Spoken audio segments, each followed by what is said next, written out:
Automation, computerised highly advanced haematology analysers use किए जाते हैं। इसका सबसे बड़ा फ़ायदा ये है कि ये बहुत कम टाइम में रिजल्ट्स दे देते हैं। बहुत कम टाइम पे जो हमारी जो आप कह सकते हैं कि कंप्लीट ब्लड एनालिसिस है वो कंप्लीट कर देते हैं, ठीक है। सो एक ये बात, दूसरी बात इसके लिए हमें जो है लेबर कम यूज़ करनी पड़ती है, ठीक है। A single person can handle multiple samples at a time, ठीक है।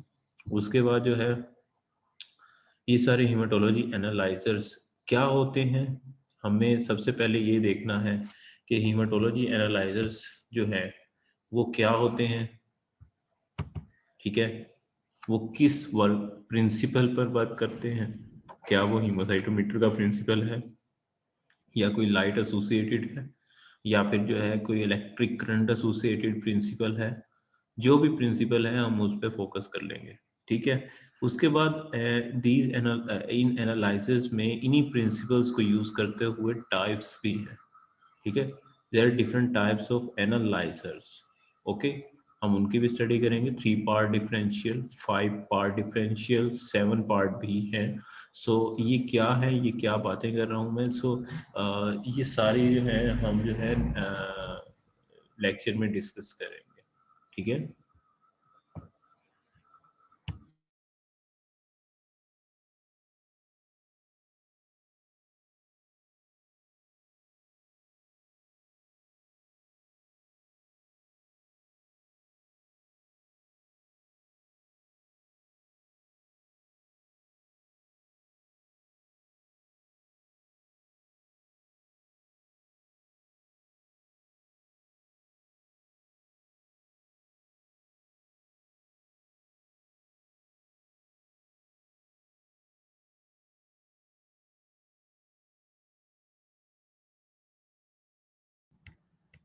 So let's define hematology analyzer.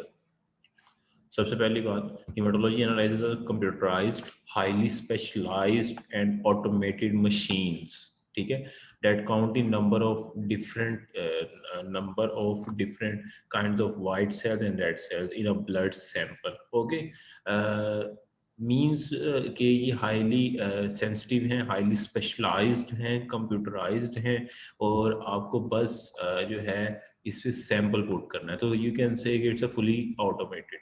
Then it analyse the RBCs count, WBC count, platelet count, haemoglobin level, haematocrit, RBC indices यानी कि RDW, MCV, MCH, MCHC, WBC differential count, for example, percentage of neutrophil, absolute count of neutrophils, ठीक है, and platelet indices. सो यहाँ पर एक बात हमें समझ आई कि ये computerised highly specialised automated machines हैं जो कि सारी सेल, ऑलमोस्ट सब सेल्स की आइडेंटिफिकेशन, उनकी नंबरिंग और उनमें मोर्फोलॉजी भी हमें बता सकते हैं, ठीक है। मोर्फोलॉजी से ज़्यादा हमें बता सकते हैं एमसीवी, मतलब वॉल्यूम बता सकते हैं। इसी के अलावा जो एनालाइजर्स में ना थोड़ा सा डिफरेंस भी आ जाता है कि अगर 3 पार्ट है और 5 पार्ट डिफरेंशियल है तो हमें 5 पार्ट डिफरेंशियल पे ज़्यादा डिटेल मिलती है, तो ये सारी बातें अलग है। लेकिन यहाँ तक बात, ये सारे के सारे जो हैं कंप्यूटराइज्ड और हाईली स्पेशलाइज्ड है, ठीक है। Use for complete blood count, okay. ये बात, और उसके बाद जो है हमारे पास आगे देखते हैं हम हिस्ट्री में क्या है। The original haematology analyser first appeared in 1950s, but the truly functional and automated version of these machines did not become available for 2 more decades, because before this time cell counts were performed manually, okay। पहली बात, जब ये बनी उसके बाद ये इतनी जल्दी अवेलेबल नहीं थी मार्केट में, बिकॉज इस पे वर्किंग हो रही थी, और दूसरी बात ये कि ये एक्सपेंसिव थी, ठीक है। जब एक नई चीज़ मार्केट में, देवर हाईली एक्सपेंसिव, सो ये जो है अफोर्ड करना जो है लैब्स में की बस में नहीं था। लेकिन with the passage of time और भी जब कंपटीशन मार्केट में बढ़ता है तो फिर इनको जो है आहिस्ता आहिस्ता हर एक ने अडॉप्ट करना शुरू किया। सो नाउ आजकल हर हीमाटोलॉजी लेबोरेटरी में ऑटोमेटेड एनालाइजर्स मौजूद होंगे, ठीक है, क्योंकि आजकल कोई भी लेबोरेटरी जो है वो मैनुअल सेल काउंटिंग पे रिलाई कर ही नहीं सकती, ठीक है, बिकॉज अगर कोई छोटी भी लेबोरेटरी होगी वहां पर भी आपको हीमाटोलॉजी एनालाइजर मिलेगा। उसकी रीजन ये है कि अगर उनको जो है हीमेटोलॉजी एनालाइजर ना रखा जाए तो उनको लेबर बढ़ानी पड़ेगी टू कंपनसेट दी वर्कलोड।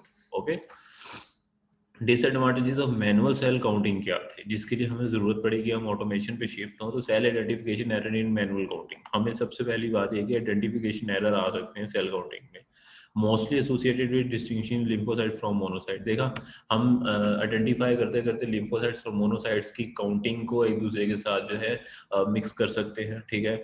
हमें बैंड सेल जो है, कहने का मतलब लिम्फोसाइट्स की जो डेवलपमेंट की स्टेजेस हैं उनके जो सेल्स हैं डिफरेंट सेल्स, तो यानी कि प्रिकर्सर सेल्स ऑफ लिम्फोसाइट्स, हम उनको जो है एबनॉर्मल जो सेल्स हैं हम उनको क्या कर सकते हैं, गलत काउंट कर सकते हैं, ठीक है। और इसके अलावा जो है हम लिम्फोसाइट्स को ज़्यादा काउंट कर सकते हैं, मोनोसाइट्स को कम काउंट कर सकते हैं।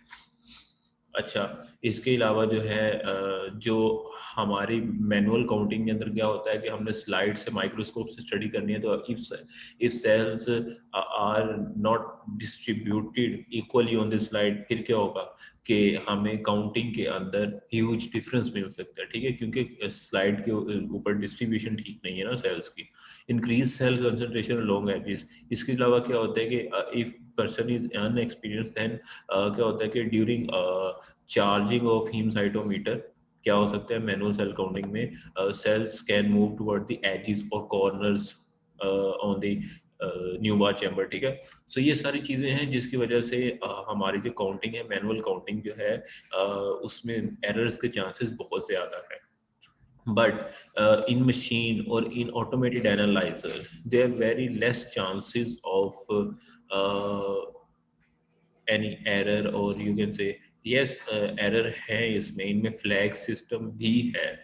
ये जो है इन जो है बहुत सारे एरर्स, लेकिन दे शोज एरर कि देखिए यहाँ पर मशीन में एरर है, देन फिर आपसे पास क्या मेथड है, then you can also verify the values of automated analysers from manual counting. Okay, आप काउंट कर सकते हैं कि अगर दोनों का रिजल्ट सेम है तो इसका मतलब है डिफरेंस कहाँ पर है। So they have a highly they have high level of precision for cell counting and cell sizing greatly superior to that of the manual technology. Okay, यानी कि इनके रिजल्ट्स प्रिसाइज होते हैं, हाईली प्रिसाइज होते हैं, और बिकॉज मशीन है, अगर वो उसकी जो है कैलिब्रेशन ठीक है और उसमें जो है सब उसके जो अंदर प्रिंसिपल्स के अंदर जो चीज़ें काम कर रही हैं वो सब ठीक है, तो results will be highly precised and अच्छा,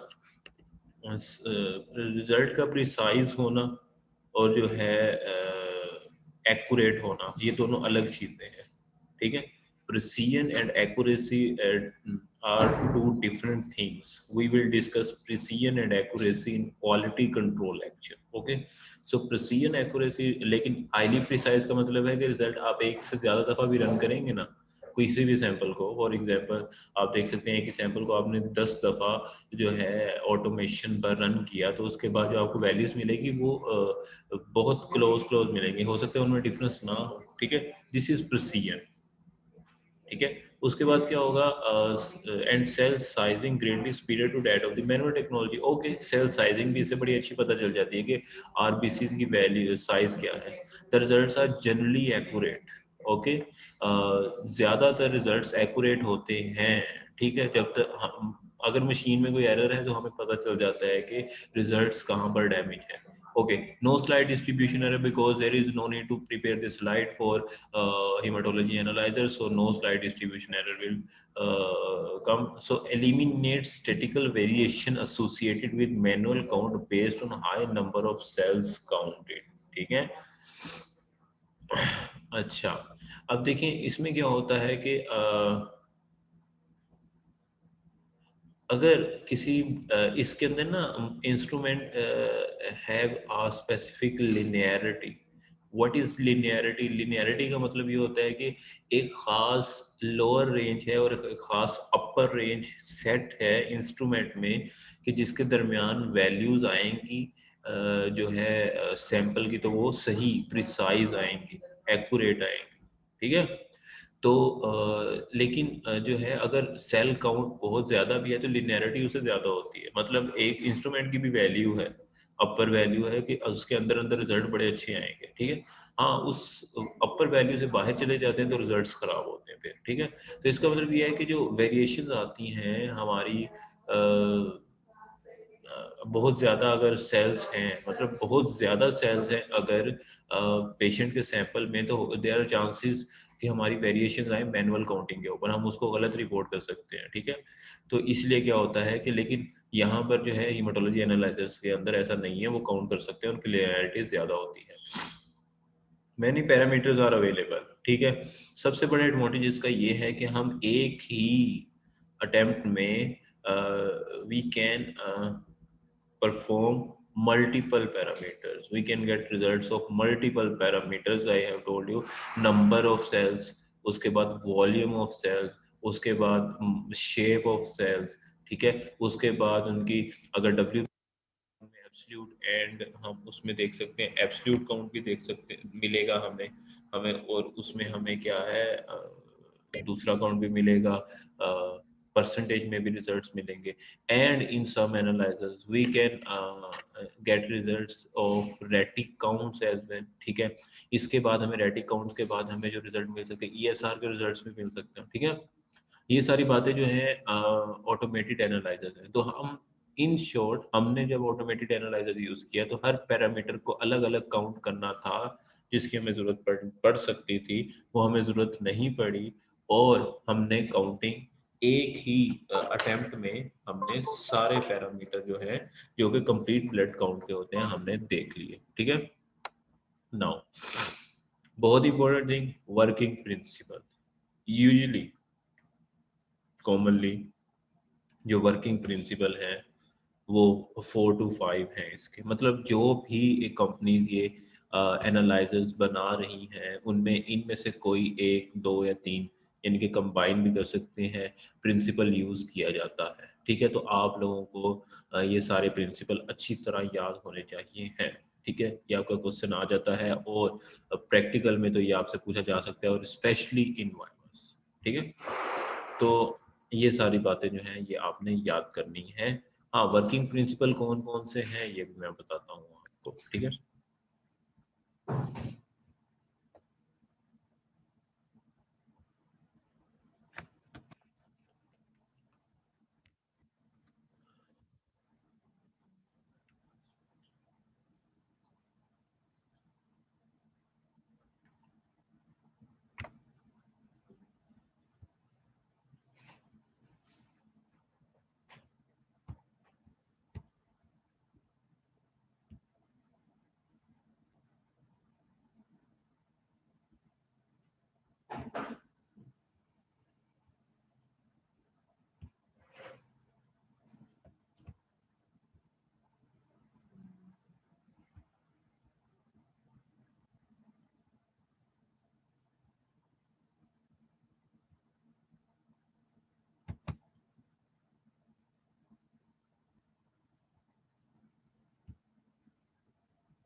सो मेरा ख्याल है सबको नजर आ रहा होगा। Working principles are more important because इसके अंदर जो है आप लोगों को सारी चीज़ें याद करनी है, इनमें कोई चीज़ आप छोड़ नहीं सकते। और कौन सा प्रिंसिपल नंबर काउंट करता है, कौन सा प्रिंसिपल जो है हमें सेल्स की शेप से जो है हमें इन्फॉर्म कर रहे हैं सेल की शेप के बारे में, और कौन से सेल जो हमें, कौन से प्रिंसिपल जो हैं जिनसे हमें जो है एबनॉर्मल सेल्स और नॉर्मल सेल्स के बारे में पता चल रहा है। सो ये सारी चीज़ें जो हैं इन्हीं मेथडोलॉजीज में कवर होंगी। सो मेथडोलॉजी क्या है? Current haematology analysis use a combination of, now these are principle, light scatter mechanism, ठीक है,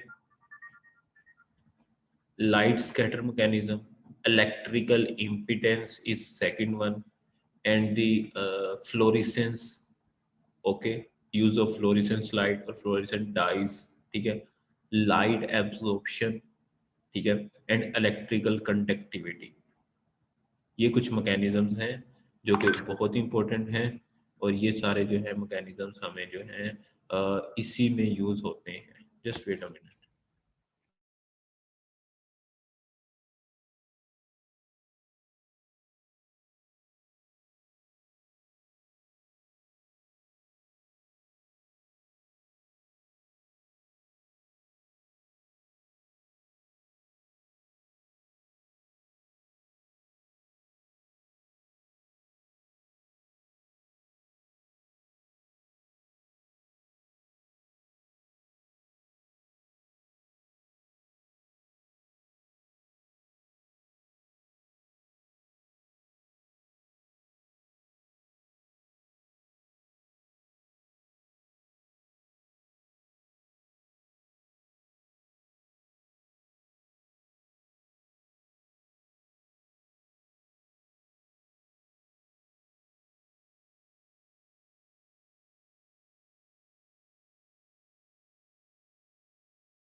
सो अगर हम इसको, मैं एक और आपको जो है एक और जगह से आपको दिखाऊं तो हम इसको, क्योंकि ना देखें ये सारे नाम्स में डिफरेंस डिफरेंस आता है, ठीक है।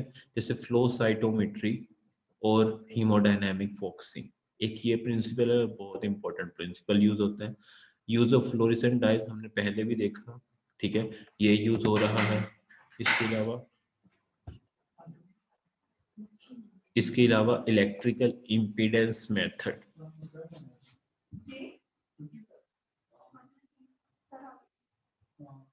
Electrical impedance method and optical scatter method, ठीक है, एंड रेडियो फ्रीक्वेंसी,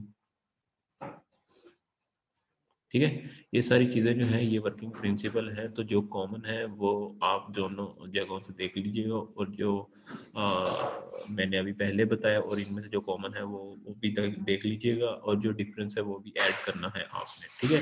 तो some time optical scatter method जो है इसी में फ्लो साइटोमेट्री भी ऐड कर दिया जाता है, इसी में जो है चंद एक और हैं उसी में ऐड कर दिए जाते हैं, लेकिन अल्टीमेटली प्रिंसिपल्स हमारे यही हैं, ठीक है। ये सारी बातें याद रखने वाली हैं।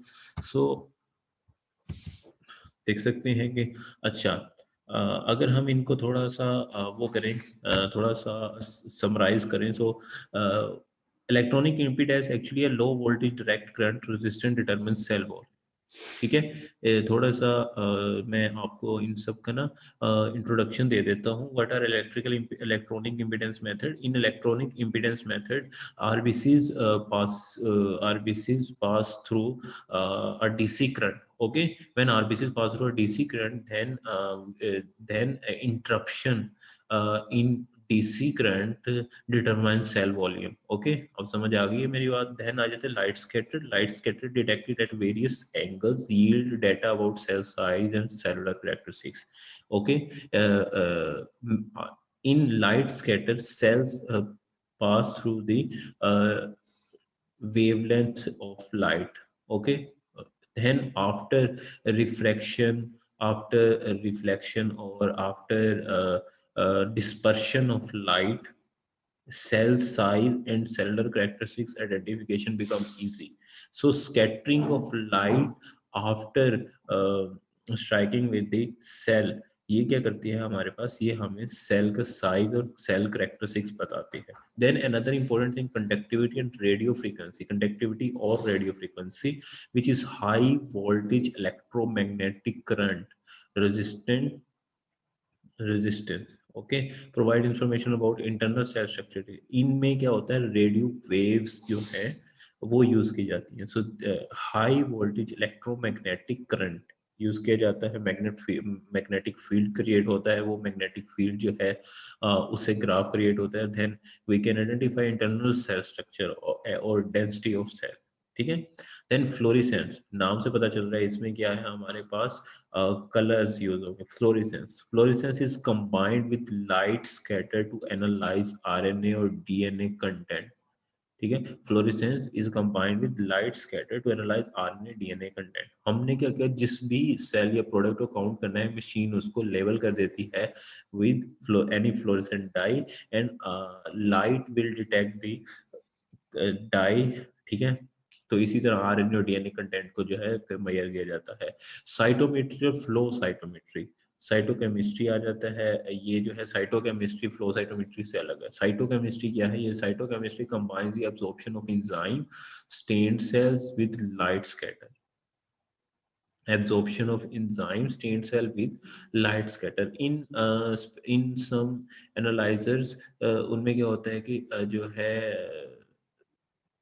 कुछ इंजाइम्स यूज किए जाते हैं, इंजाइम स्टेन दी सेल्स। इंजाइम क्या करते हैं, जिस तरह फ्लोरेसेंस में थे उसमें तो उसमें जो फ्लोरेसेंस यानी कि वो खास किस्म का मटेरियल होता है जो लाइट प्रोड्यूसिंग होता है, वो मार्क कर देता है ना। इसमें साइटोकेमिस्ट्री में खास किस्म के इंजाइम्स होते हैं जो यूज किए जाते हैं और वो सेल को स्टेन्ड कर देते हैं, जिससे हम लाइट स्कैटरिंग से ही आइडेंटिफाई कर लेते हैं, ठीक है। तो ये कुछ है। और एक और जो बहुत इंपॉर्टेंट है जो आपको पता होना चाहिए, वो है फ्लो साइटोमेट्री का। तो जो फ्लो साइटोमेट्री का है वो क्या है, फ्लो साइटोमेट्री है हाइड्रोडायनामिक फ्लो, ठीक है। Cell passes through a single column, okay. Look at in diagram, देखेंगे cell passes through a single column और साइड्स पर इस पे क्या है, एक फ्लूइड है, शीट फ्लूइड है। सो जो ये शीट फ्लूइड में से सेल एक कॉलम में पास हो रहे हैं, तो ये जो मूवमेंट है, this movement is actually hydrodynamic focusing, okay. Hydrodynamic focusing cells pass through in a single file, means ये जो सैंपल है इस जगह पर, इस सैंपल में सारे बहुत सारे सेल्स हैं, but just one cell pass through the one cell pass through जो है कॉलम। सो पोर जो है उसमें से एक पास करता है और इस तरह सारे सेल जो हैं वो लाइन अप एक लाइन में जो है गुजरते हैं। And laser light, a source of laser light detects the detects the volume of size और शेप ऑफ साइज, ठीक है। सो इसका मतलब ये है कि इसी तरह क्या है कि हमारे पास the intensity of scattered light reflects all surface structure particle shape nucleus form refractive index and refractivity of this cell, ठीक है। ये देखिए लेजर जो सेल गुजरेगा वो जो लेजर लाइट थी, लेजर लाइट जब उसके साथ स्ट्राइक करेगी तो उसके बाद लेजर लाइट में क्या चेंजेस आएंगी, उसको लेजर लाइट में क्या चेंजेस आएंगी, उसकी एब्जॉर्प्शन लेजर लाइट में जो चेंजेस हैं जो वो आइडेंटिफाई करेंगी कि सेल की शेप कैसी है, सरफेस एरिया कितना है, न्यूक्लियस की फॉर्मेशन कैसी है, ठीक है। तो एक रिफ्रैक्टिव इंडेक्स होता है, वो जो है वो खुद ब खुद कैलकुलेट होकर हमारे पास वैल्यूज आ जाएंगी। So the intensity of side fluorescent light mainly reflected type and amount of nucleic acid and cell organelles, okay, means type and amount of nucleic acid and cell organelles, हमें उसके बारे में ये ज्यादा अच्छा बताता है। ये भी फ्लो साइटोमेट्री है लेकिन मैंने आपको वहां से करवा दिया है। फ्लो उसके बाद अनदर इम्पोर्टेंट, अगर हम इसी को भी देख लें तो बेसिक प्रिंसिपल जो है वो reflectance, transmission and scattering of light, ठीक है। यानी कि रिफ्लेक्टेंस जो लेजर बीम है सेल्स पास हुए और जो लेजर बीम है उसमें से रिफ्लेक्टेंस लाइट की कितनी है, ट्रांसमिशन कितनी है, देन स्कैटरिंग ऑफ लाइट कितनी है, उसी बेस पर जो है हमने the amount of light scattered is proportional to the surface area, जितनी लाइट स्कैटर हो रही है वो proportional है किसके, सरफेस एरिया के, and therefore the volume of cell or volume of circuit so that the height of the electrical pulses can be used to estimate the cell volume. जो electrical pulses इस तरह क्या होता है, graph बनता है जो है कोई भी सेल पास होता है तो उसका उसका एक ग्राफ रिकॉर्ड होता जाता है, जिसमें ग्राफ के अंदर जो है जो electrical pulses can be used to estimate the volume, जो इतने नंबर है उससे वॉल्यूम पता चल जाता है, और हाइट से हमें क्या पता चल जाता है, हाइट से भी हमें इसी चीज का अंदाजा होता है। ठीक है।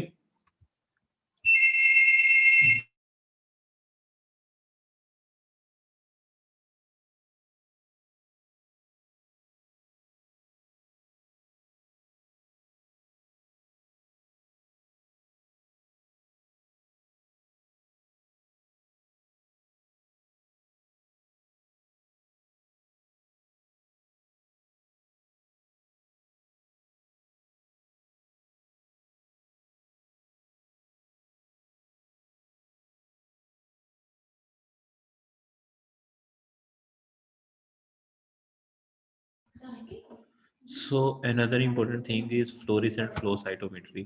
What is fluorescent flow cytometry? Fluorescent ये flow cytometry है, लेकिन इसमें before passing through laser light cell जो है फ्लोरेसेंट डाई से और फ्लोरेसेंट रिएजेंट से क्या हो जाते हैं, लेबल हो जाते हैं। ठीक है, जिससे हमें जो है उनको एनालाइज करने में आसानी हो जाती है। For analysis of platelet, nuclear RBCs and reticulocyte count के लिए ये प्रिंसिपल यूज किया जाता है। ठीक है जी, ये आपके सामने डायग्राम है। ये यहाँ से लेजर बीम आ रही है और लेजर बीम स्ट्राइक करती है with cell, and after striking with cell कुछ लाइट जो है वो साइड फ्लोर जो है वो ये है साइड फ्लोरेसेंस लाइट, जो साइड पर जाती हैं तो वहां पर आरएनए डीएनए की इंफॉर्मेशन मिलती है, और अगर इसी तरह इंटरनल स्ट्रक्चर सेल का पता चलता है, और जो फॉरवर्ड जाती है यूजुअली इसे सेल साइज की इंफॉर्मेशन मिल जाती है। ओके, सो ये सारी जो है ये असल में बेसिक मैकेनिज्म है फ्लो साइटोमेट्री के अंदर। ठीक है, अगर फ्लो साइटोमेट्री से आगे मूव करें, second one is electrical impedance, a very simple mechanism. Actually in electrical impedance there you can see in a diagram के there are two electrode, negative और एक्सटर्नल इलेक्ट्रोड, और पॉजिटिव और internal electrode. ठीक है, there are two types of electrode when cells pass through an aperture, this is aperture, ये जो आपको नजर आ रहा है ये है अपर्चर, जहां से सेल पास हो रहा है अपर्चर से। You can observe in diagram, cell cell passes through an aperture, तो ड्यूरिंग पासिंग यानी कि जब वो सेल गुजर रहा होता है तो उस दौरान क्या होता है, करंट में कॉन्टिन्यूस जो करंट है उसमें क्या होता है, डिस्टरबेंस होती है। ओके, यानी कि there is a disturbance in continuous current flow when cell passes through the aperture. अब समझ आई बात की, यानी कि फिर हम उसको जो है रिकॉर्ड करते हैं उस किलोमीटर पर। हम जो करंट पास हो रहा है और जब सेल पास करता है तो करंट के कॉन्टिन्यूस फ्लो में डिस्टरबेंस आती है, और वो डिस्टरबेंस है वो हमारी ऑसिलोस्कोप के ऊपर काउंट होती है in the form of graph. ठीक है, सो जो है जब ग्राफ की फॉर्म में होती है, अल्टीमेटली जितने सेल्स गुजरते हैं उनकी जो है काउंटिंग होती रहती है, उनमें जो है हमारे पास ऑसिलोस्कोप में ये ना बनता रहता है। ठीक है, ये सारी चीजें जो है उस पर बनती रहती हैं। ठीक है, ये देख सकते हैं, ये है एक्चुअली इसमें कोल्टर मैकेनिज्म है, कोल्टर प्रिंसिपल भी है, वो भी हम आपने बाद में बात करेंगे वो क्या है। ठीक है, ये सारी चीजें जो हैं इसी से हैं, लेकिन मैं आपको जो लेकर जा रहा हूँ वो लेकर जा रहा हूँ इम्पीडेंस मेथड की तरफ। इम्पीडेंस मेथड भी कोल्टर मैकेनिज्म जैसा ही है, वही है। ये देख सकते हैं आप, इसके अंदर देखेंगे ये लाइट ब्लू कलर में जो है सेल्स गुजर रहे हैं, पास कर रहे हैं। ठीक है, अब यहाँ पर जो ये देख सकते हैं राइट साइड पे, ये एक्चुअली ओरिजिनल डायग्राम है। तो यहाँ पर बेसिक प्रिंसिपल ये है, यहाँ पर वैक्यूम होता है, जब सेल अंदर की तरफ मूव करते हैं तो इनको रिकॉर्ड किया जाता है। ठीक है, इन दी फॉर्म ऑफ ग्राफ, ऑस्किलोमीटर जो है वो करंट की, अब ये देखें, ये जब पास होगा ये अपर्चर है, अपर्चर में से जब सेल गुजरता है, when cell passing through an aperture, और डिस्टरबेंस इन जो फ्लो है, डिस्टरबेंस इन करंट फ्लो है, वो in the form of graph oscilloscope के ऊपर सेव हो जाती है। Okay, you can observe oscilloscope now in diagram. ठीक है, ये है कोल्टर प्रिंसिपल, इसका एक और नाम भी है, इसको कहा जाता है कोल्टर प्रिंसिपल एज वेल। ठीक है। तो अगर हम जो है कुल्टर प्रिंसिपल जो है ये एक्चुअली साइंटिस्ट है कुल्टर, जिन्होंने फर्स्ट ऑटोमेटेड एनालाइजर जो है उसको बनाया था। तो उन्होंने क्या किया था, उन्होंने कुल्टर प्रिंसिपल दिया था कि हम इस बेस पे जो है हम बता सकते हैं। ठीक है। तो कुल्टर प्रिंसिपल अब कुल्टर प्रिंसिपल में सबसे पहले जो आ जाती थी इलेक्ट्रिकल इम्पीडेंस आ गया, हमने जो कर लिया देख सकते हैं। ये है कुल्टर प्रिंसिपल, एक इम्पीडेंस मेथड से हमने देख लिया। मैं आपको ये स्लाइड भेज दूंगा, डोंट वरी, ये जितनी डिटेल है ये आपको मैंने अगर समझा दिया तो ये समझ आ जाएगी। ओके।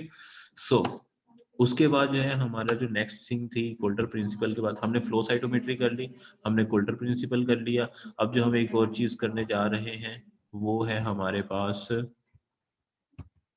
Impedance method. अब देखिए इम्पीडेंस मेथड की जो है इसी तरह ये सारी इलेक्ट्रिकल इम्पीडेंस की वही चीज़ें मेंशन है जो मैंने आपको करवा दी हैं। इलेक्ट्रिकल इम्पीडेंस में ये देख सकते हैं, हाँ, डाइल्यूएंट डिस्प्लेसमेंट कॉजेस। अब देखें, ये देखें सेल्स पास हो रहे हैं तो क्या होगा, पोटेंशियल डिफरेंस क्रिएट होगा ना। सेल बाहर ज़्यादा अंदर कम है, पहली बात है कि, और फिर सेल अंदर की तरफ मूव करेंगे, एक बात। दूसरी बात जो है जब सेल अंदर की तरफ मूव करेंगे तो वोल्टेज अपीयर हो रहे हैं तो ऑस्किलोस्कोप के ऊपर, ठीक है, जो भी चेंज आएगा वो ऑस्किलोस्कोप के ऊपर रिकॉर्ड होगा। तो जितनी इम्पल्स क्रिएट होंगी इट मींस उतने सेल्स हैं। सो नंबर ऑफ इम्पल्स यानी कि ऑस्किलोस्कोप के ऊपर जो हमारे ऑस्किलोस्कोप के ऊपर जो हमारे रिकॉर्डिंग हो रही थी, अगर हम यहाँ पर देखते हैं, ये ऑस्किलोस्कोप है जो हमारा, इसके ऊपर जो ये चीज़ है ये जितनी ज्यादा होगी, इनको कहते हैं नंबर ऑफ इम्पल्सेस। तो नंबर ऑफ इम्पल्सेस जितनी ज्यादा होंगी इट मींस वहां पर क्या होगा, हमारे वो नंबर ऑफ सेल्स के बराबर होगी। ठीक है, number of impulses equal to number of cells. And उसके बाद क्या होगा, हाइट ऑफ सेल, मतलब कि जितनी ज्यादा हाइट होगी उस जो है हमारे इम्पल्स की, वो किसके इक्वल होगी, वॉल्यूम ऑफ सेल्स के वॉल्यूम कितना है। Then frequency distribution curve and size histogram, ये